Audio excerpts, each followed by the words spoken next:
Hello friends, welcome back to my channel. तो आज हम यहाँ पे बात करने वाले हैं आमका की तरफ से आ रही अपडेट के बारे में। तो यहाँ पे आप लोगों को याद होगा, हमने जब भी J20 की वीडियो बनाई है, चाहे F35 की बनाई है, तो हमने यहाँ पे ये बातें बार बार कही हैं कि आमका में भी इलेक्ट्रो ऑप्टिकल टारगेटिंग सिस्टम होना चाहिए था, जो कि प्रेजेंट नहीं है। चाहे हम एरो इंडिया शो की बात करें, चाहे हम अपने पर्सनल रिसर्च की बात करें, तो इलेक्ट्रो ऑप्टिकल टारगेटिंग सिस्टम आमका में पहले था ही नहीं, ना ही प्लान किया गया था। लेकिन अभी जो चीज़ें हैं वो यहाँ पे नई निकल के आ रही हैं। यहाँ पे कहना ये है कि आमका में इलेक्ट्रो ऑप्टिकल टारगेटिंग सिस्टम जो है वो यहाँ पे लगाया जाएगा, जो कि आमका मार्क 2 में होने वाले हैं। तो इलेक्ट्रो ऑप्टिकल टारगेटिंग सिस्टम को भी हम थोड़ा समझ लेते हैं। पहले जो भी टारगेटिंग सिस्टम हुआ करते थे वो यहाँ पे कन्वेंशनल डिटेक्शन यूज़ करते थे, जहाँ पे रेडियो फ्रिक्वेंसी का जो है वो यहाँ पे यूज़ किया जाता था।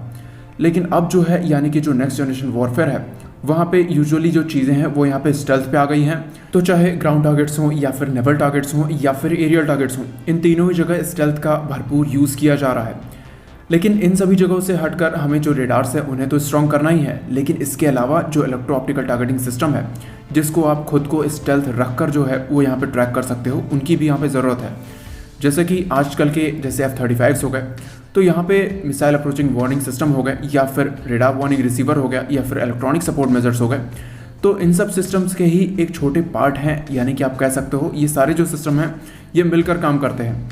तो यहाँ पे इलेक्ट्रो ऑप्टिकल टारगेटिंग सिस्टम भी जो है वो भी इनका ही एक छोटा पार्ट है, जो कि साथ में मिलकर काम करे तो ज़्यादा बेहतर माना जाएगा। तो इलेक्ट्रो ऑप्टिकल टारगेटिंग सिस्टम में जो पैसिव सेंसर्स हैं वो यहाँ पे यूज़ किया जाता है।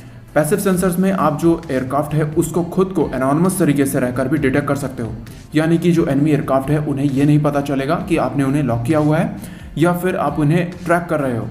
तो ये जो कैपेबिलिटी है ये यहाँ पे आज के 4.5 जनरेशन में भी अवेलेबल है, यानी कि सुखोई हो गए या फिर आप MiG-29 ले लो, तो इन सभी चीज़ों में भी अवेलेबल है। लेकिन इनका जो नाम है वो यहाँ पे infrared search and track system है, जो कि पैसिव सेंसर्स का यूज़ करते हैं एनिमी एयरक्राफ्ट को डिटेक्ट करने के लिए, जहाँ पे इंफ्रारेड स्पेक्ट्रम जो है उनका यहाँ पे भरपूर यूज़ किया जाता है।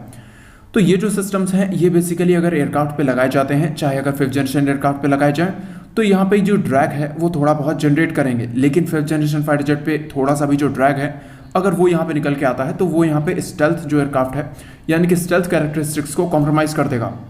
तो इस तरीके के जो सिस्टम्स हैं वो यहाँ पे आमका में होना उसके स्टेल्थ कैरेक्टरिस्टिक्स को कॉम्प्रोमाइज़ करेगा। तो यहाँ पे जो इलेक्ट्रो ऑप्टिकल टारगेटिंग सिस्टम बनाया जाएगा वो यहाँ पे पॉसिबल है कि F35 स्टाइल में हो सकता है, या फिर उनसे कहीं ज़्यादा बेहतर हो सकता है। तो DRDO की जो एक लैब है, instrumental research and development establishment, यानी कि IRD, तो IRD की तरफ से यहाँ पे 2 जो है यानी कि प्राइवेट कंपनीज को सेलेक्ट किया जाएगा। जब यहाँ पे IRD की तरफ से जो टेस्टिंग है, वैलिडेशन है, सर्टिफिकेशन हो जाएंगी, तो ये जो IRS-3 सेंसर्स हैं वो यहाँ पे प्राइवेट सेक्टर कंपनी के द्वारा बनाए जाएंगे।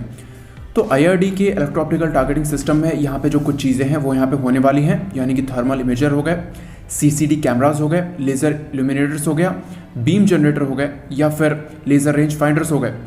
तो ये सारी जो चीज़ें हैं वो यहाँ पे आमका को एक पूरी तरीके से सिचुएशनल अवेयरनेस देंगी, यानी कि 360 डिग्री का जो कवरेज है वो यहाँ पे देने वाली है। डेफिनेटली आमका के विंग्स पे भी कुछ रेडार्स होने वाले हैं, साथ में टेल्स में भी रेडार्स होने वाले हैं, और इसके अलावा इनके जो मेन रेडार्स होंगे, जो कि एसी रेडार होंगे, वो भी अच्छे खासे एरिया में कवरेज देंगे। तो फिलहाल के लिए यहाँ पे जो electro optical targeting system IRD ने बनाया हुआ है वो यहाँ पे 175 किलोग्राम्स का है, जो कि यहाँ पे UAVs हो गए, हेलीकॉप्टर्स हो गए, इन सब पे लगाए जा सकते हैं, जिनका यहाँ पे काम ये है कि 5 किलोमीटर के आसपास के एरिया में जो ड्रोन्स हो गए और बाकी चीज़ें हो गई उन पर निगरानी रखा जा सकता है। लेकिन आमका मार्क 2 में ये सिस्टम आ जाना, यानी कि अगर ये सिस्टम रहते हैं तो यहाँ पे 500 से लेके 1000 किलोमीटर तक जो बैलिस्टिक मिसाइल है उनको भी ट्रैक किया जा सकता है। साथ में आसपास में जो भी चीज़ें हो रही हैं उन पे भी जो निगरानी है वो यहाँ पे रखी जा सकती है। लेकिन ये सारी चीज़ें आमका में नहीं होना वो एक अलग बात बताती है, क्योंकि आमका भी एक 5th जनरेशन फाइटर जेट है, यहाँ पे जो टेक्नोलॉजी है वो यहाँ पे होनी चाहिए। तो आपको क्या लगता है, अपना जो ओपिनियन है वो यहाँ पे कमेंट सेक्शन में जरूर लिखें। आज के वीडियो को इतना ही, चैनल को सब्सक्राइब करें, वीडियो को शेयर करें। EOTS provides the warfighter with high-resolution imagery, automatic tracking, laser spot tracking, laser designation, and range finding. It's the world's first sensor that combines FLIR and IRST. Designed for stealth, the low-drag EOTS is integrated into the F-35's fuselage behind a durable sapphire window. EOTS communicates with the aircraft's integrated core processor and displays imagery through a high-speed fiber optic interface. The production of EOTS is split between several Lockheed Martin facilities around the country. Santa Barbara Focal Plane produces the eyes of the system, the complex infrared camera. Orlando manufactures the windows and lenses for the air-to-air and air-to-ground mid-wave infrared camera. That imagery is sent through electronic circuit card assemblies fabricated by the Ocala site. Final assembly and test of the completed EOTS is performed at the Orlando facility. The finished EOTS and windows are delivered to the Fort Worth site for aircraft installation, ground test, flight test, and acceptance by the customers. EOTS